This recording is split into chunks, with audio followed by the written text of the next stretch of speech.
সেই কথাটো সেইটো কথা লৈ মানে মই বুজি পোৱা নাই সেইটো কিয় হ'ল আৰু ইমান দিনে সেই কথাটো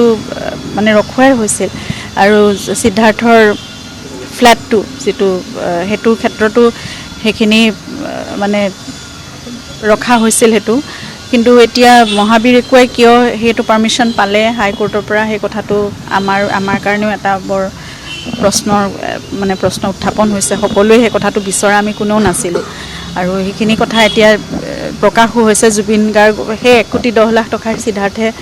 তাত ইনভেষ্ট কৰিছে বুলি লিখিছে সেইখিনিও জুবিন গাৰ্গৰে টকা বুলি আৰু এসআইটিয়ে তো চাৰ্জশিটখনত বহুত হিচাবো দেখুৱাইছে যে কিমান কেনে ধৰণে টকা আত্মসাৎ কৰিছে জুবিনৰ গতিকে ইমানবোৰৰ পিছতো সেইখিনি সঠিক বিচাৰ আসলতে হ'ব লাগে যদি জুবিনৰ টকাৰে সেইখিনি ইমানখিনি কৰিছে কাৰণ সিদ্ধাৰ্থৰ ইমানখিনি সামৰ্থ্য আছে বুলি আমি কেতিয়াও নাভাবো আৰু এই কথাবোৰ আমি কোনো যেনেকে জনাই নাছিলো যে সিদ্ধাৰ্থ এনেকে ইনভেষ্ট কৰিছে নিজৰ বিজনেস প্ৰতিষ্ঠা কৰিছে গতিকে এইবোৰ নজনাকে হোৱা কথা এই কথাবোৰ উচিত তদন্ত হৈ আসলে বস্তুটো এনেকে পাৰমিশন এটা পাব বুলি আমি কেতিয়াও ভবা নাছিলো সেইখিনি মানে আমাৰ সাগে প্ৰজিকিউশনে সেইখিনি কৰিবই তেওঁলোকে 2 তাৰিখে কি হয় আদালতলৈ আমি যামে আৰু আসলে হেয়া চৰকাৰ আৰু গুটেই কেছটো আসলতে অসম চৰকাৰ আৰু অভিযুক্ত কেটাৰ মাজত হৈ আছে গতিকে হেয়া জুবিন গাৰ্গ ভাৰ্সেস বা জুবিন গাৰ্গৰ ফ্যামিলি ভাৰ্সেস একিউজ নহয় গতিকে এইখিনি অসম চৰকাৰৰ মই ভাবো সম্পূৰ্ণ দায়িত্ব আৰু যি গুটেই প্ৰজিকিউশনটো মানে বেসড হৈ আছে অসম চৰকাৰৰ ওপৰত গতিকে গভৰ্নমেন্ট যেহেতু পাৱাৰত আছে তেওঁলোকৰ ওপৰত সেই কাৰণে মই ভাবো হেতু সম্পূৰ্ণ চৰকাৰৰ দায়িত্ব